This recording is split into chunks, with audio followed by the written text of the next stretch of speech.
2012 pre-summer meeting edition of TWITS. Joining me once again from his palatial estate in Brownwood, Texas, with his 3 luxury sleds in the driveway, Mr. Mike Paddock. Mike, how are you, sir? Howdy, doing fine. I'm actually coming to you from the World Cup, as you can see. Oh, yeah. I thought it was Euro 2012, not the World Cup, but what do I know? Not a big soccer fan. Oh, I just want to give a little taste of all the new features we're going to have this year on TWITS. You know, you got to stay abreast. You got to come every week. You got to bring it. I know. And that's what we're doing. That's what we try and do. That's why we are the YouTube sensations and constantly trending on Twitter during the season, Mike. So,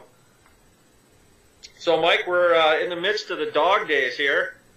Pretty much baseball and the aforementioned Euro 2012 going on. That's about it. But we'll be breaking into preseason football here starting August 5th. We'll have the Cardinals and Saints teeing it up, I believe, from the somewhat friendly confines of Canton, Ohio, in the Hall of Fame game.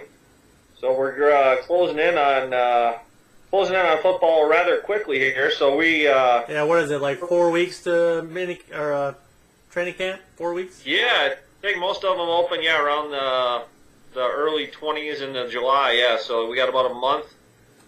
And then, 2 weeks later, the Cards and Saints will be teeing it up. So let's take a look, Mike. So we're coming at you for the pre-summer meeting, and while we're on that subject, let's break that down. Summer meeting this year, Mike, will be at BW3 in Maplewood. That's going to be held on July 14th. That's a Saturday night at 6 p.m. So we're hoping for a good turnout. We've had, I think we've had as many as 7 at that meeting, and as few as 3. So I'm guessing the over/under, somewhere around 4.5. But hopefully most people will be able to attend. Obviously, you will be in Texas, so that's a little logistical problem for you. Ewald in Chicago. So hopefully, out of the remaining 8, we can get 5 or 6 there at least. So is that the trophy presentation? Well, it generally is, Mike. We cover a lot of things at that meeting, as you well know. But with Tom winning the trophy, we've had one attempt to send the trophy to him via mail that didn't turn out so well. That's right. So it'll probably be a pseudo trophy presentation. Yeah, let me bring that one up again.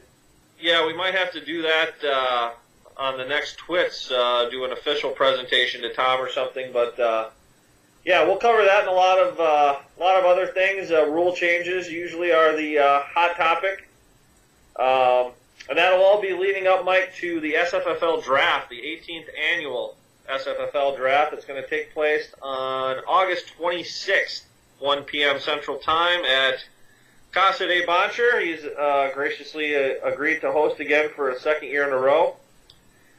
So those are the two big dates coming up. One change we made this year, Mike, was we are going to do the draft order, if you remember, based upon finish in the SFFL rather than the randomness of the cards. And so we know a couple of things at this time that we normally don't.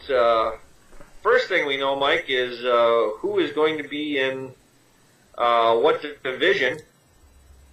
And as I pull up that information on my handy CenturyLink dial-up/DSL here, Mike, let's take a look at the AFC first this year.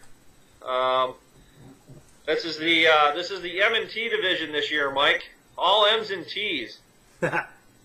Mickey, Mike, Thad, Tim, and Tom all lumped together in the AFC this year. MT division. That's right. And over in the NFC, that leaves 5 teams of Evan, Fred, Greg, Jeff, and Wayne. So those will be your two conferences, I guess, not divisions. But so that's the breakdown there, and that leads us into a little segment we like to call On Tap, Mike. And so week 1, we know that Fred will be taking on Greg. We know that Evan and Jeff will be squaring off. Mickey will be taking on Tim. Mr. Paddock, you have the pleasure of playing Mr. Ewald. And in the one inter-conference matchup, it'll be Thad against Wayne. So those are the week 1 on-tap matchups. Yeah, I saw that Major League Baseball is going to be doing the same thing you have to do. Next year, they're bringing Houston over to the American League, so every week there's going to be an interleague matchup. Yes. They're following the SFFL. Can't get away from it. We are trendsetters, Mike. Of course, if you're around long enough, 18 years, you know you're bound to catch fire on something. One thing to note here, Mike, per usual, you at this point can go out onto the website, which is up to date, and if you go to My SFFL and then click on a little button I like to call Keeper Selection, you'll be able to select your keeper for 2012. Ooh. Got to check the rule book. I don't remember, but I think you can select those at least up until the day of the draft.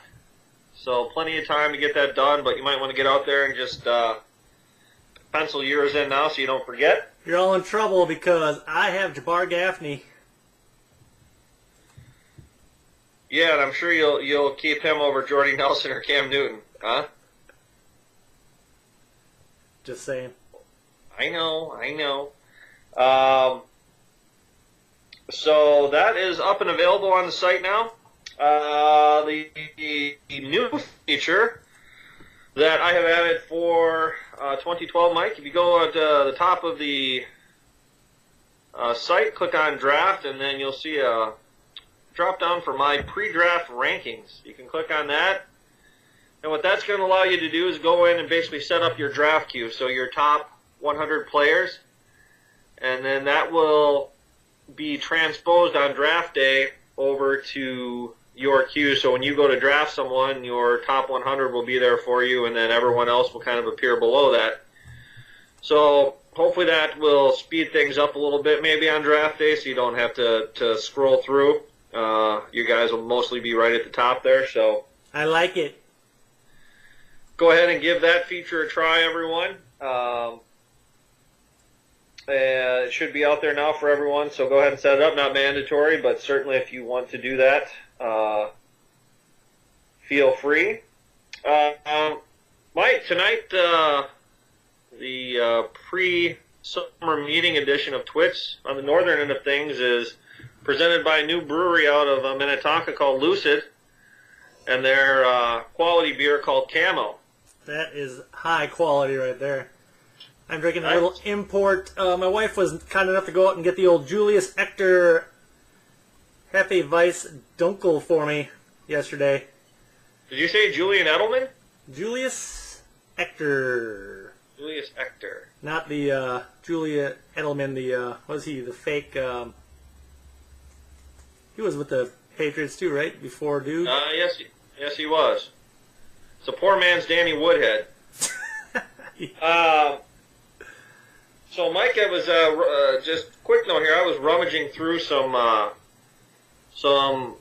old shoe boxes here full of stuff, and that Mick found, and found a couple of things of sport notes that I just thought I'd share with everyone. Some of this will mean something to you and other people. Otherwise, it might not. But Mike found a ticket receipt for the Timberwolves playoff home game. If you remember, that we attended with, I believe, Thad and Lieutenant Dan. Yep, Jimmy Jam was there. Jimmy Jam was there. The real one. Section 203 we were in. They lost to the, was that the Mavs? No. Maybe. Yeah, it was Mavericks. Ticket, right? Yep, Mavericks.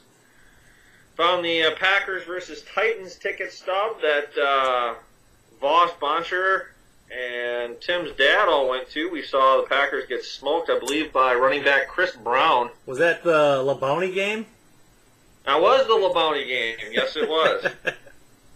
Found a Wrigley Field ticket stub here. This is the Cubs versus Rockies. That's the game where I think Greg Maddux gave up his only home run to an opposing pitcher ever to give Boncher the cup right in front of me. That was full of about $35, as I recall. Holsta! Yeah, it was also cold as hell on May 8th, 2004, if anyone's interested. And, Mike, this is pretty funny. For you. VH1 presents Kiss from the Mandalay Bay. Friday, March 17th, 2000. Wow. That was the farewell tour. The ironic part is it's 2012 and those bastards are still playing the state fair. So that's right. They're coming up to your state fair this year with. Oh yeah. Is it Poison or? Yeah, Kiss and Poison, I believe. Yeah. Yeah, I just need to turn back the clock about 20 years, and that would be a hell of a show. Turn it back about 40, 30, 40, yeah. Or drink some more of this camo, like a lot more. So, Mike, I think that's about all the news and notes. We've gone over the relevant dates, the Week 1 matchups, and the new features on the site there. So the site is updated. Everything should be good to go for the new year. If anyone sees anything that's kind of off kilter or something, drop me a line. But other than that, Mike, we're about 3 weeks away from the summer meeting, and then we'll probably be back online to have a post-summer meeting recap on TWITS and just shake off some of the rust so we're ready to go Week 1. Do you have anything else to add, Mike? I do not. Go Twins, go Brew Crew, and we'll see you in a few. All right, Mike. Thanks for joining us, and we'll see everyone back here after the summer meeting. Adios. Adios.